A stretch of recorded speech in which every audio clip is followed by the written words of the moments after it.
Sektor kelapa sawit memiliki peran yang sangat strategis bagi perekonomian Indonesia.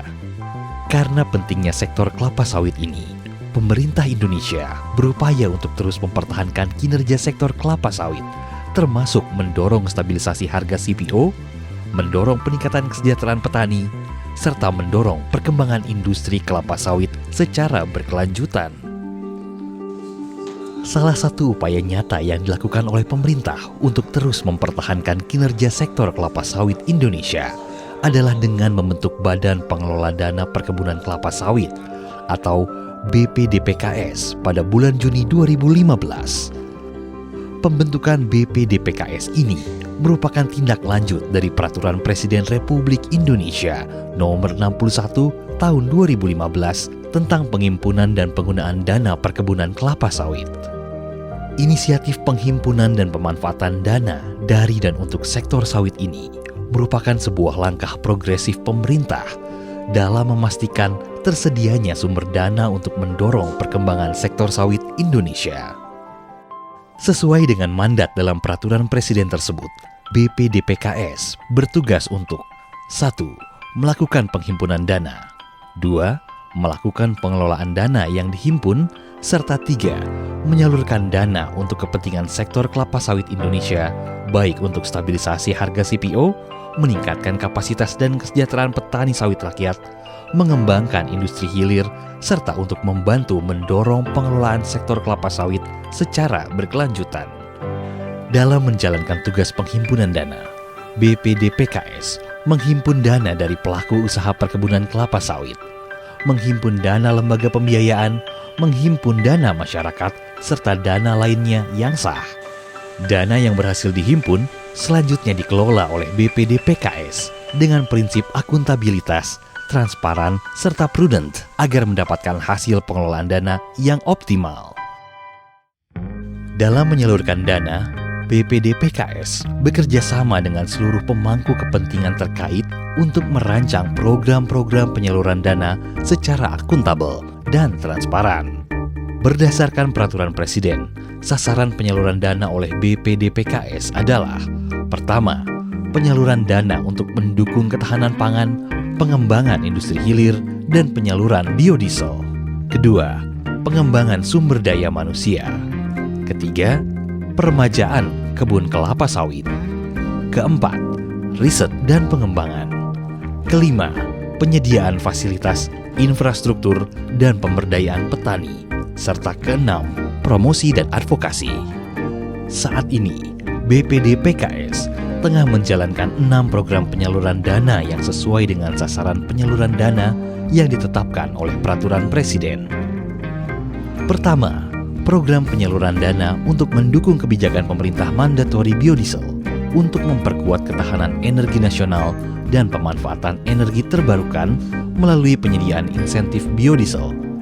Kedua, program penyaluran dana untuk mendukung program peremajaan sawit rakyat untuk meningkatkan produktivitas petani swadaya dan mencegah pembukaan lahan secara ilegal. Ketiga, program penyaluran dana untuk mendukung kegiatan riset dan pengembangan di sektor kelapa sawit untuk meningkatkan produktivitas, keberlanjutan, dan pengembangan produk kelapa sawit. Keempat, program penyaluran dana untuk mendukung pemerintah, industri, dan pemangku kepentingan lain untuk menciptakan citra positif sektor sawit Indonesia dan produk turunannya melalui promosi, advokasi, dan diplomasi. Kelima, program penyaluran dana untuk pengembangan SDM petani sektor kelapa sawit melalui pelatihan, pendidikan, konseling, pendampingan, dan fasilitasi petani. Keenam, program penyaluran dana untuk mendukung petani swadaya untuk mengembangkan fasilitas dan infrastruktur untuk meningkatkan produktivitas. Selain program penyaluran dana yang telah dijalankan tersebut, BPDPKS terus berupaya untuk berinovasi dalam mendesain program penyaluran dana yang berdampak pada peningkatan kinerja sektor sawit Indonesia. Beberapa program penyaluran dana yang juga akan dilaksanakan termasuk pembukaan pasar ekspor baru, percepatan penyerapan sawit domestik, pendataan petani sawit rakyat, konsolidasi data, dan penyediaan informasi sawit bagi petani, peningkatan daya saing pabrik kelapa sawit, perbaikan rantai pasok petani sawit, serta dalam jangka panjang termasuk program konversi sawit menjadi biohydrocarbon fuel dan pengembangan industri oleokimia. Sejak didirikan pada tanggal 15 Juni 2015, BPDPKS telah memberikan dukungan yang nyata bagi peningkatan kinerja sektor sawit Indonesia. Sejak Juli 2015, volume ekspor produk kelapa sawit terus mengalami peningkatan. Jumlah petani sawit yang mengikuti program peremajaan sawit rakyat juga terus meningkat. Pengembangan kapasitas sumber daya manusia petani dan keluarganya juga terus meningkat melalui pelatihan, konseling, dan pemberian beasiswa di 20 provinsi. Program promosi sawit baik dalam negeri dan luar juga mengalami peningkatan. Khusus untuk program biodiesel, manfaat dari dukungan BPDPKS dalam menyediakan insentif biodiesel sangat nyata. Dengan adanya skema insentif ini, pemerintah tidak perlu mengeluarkan APBN untuk implementasi kebijakan mandatori biodiesel. Selain itu, dengan adanya skema insentif ini, pemerintah juga menghemat devisa negara karena dapat mengurangi impor bahan bakar jenis fosil. Dalam menjalankan tugasnya, BPDPKS senantiasa berpedoman pada prinsip tata kelola organisasi yang baik, profesional, dan dinamis. Upaya peningkatan kapasitas sumber daya manusia juga senantiasa menjadi prioritas utama serta menjalankan manajemen yang berbasis kinerja.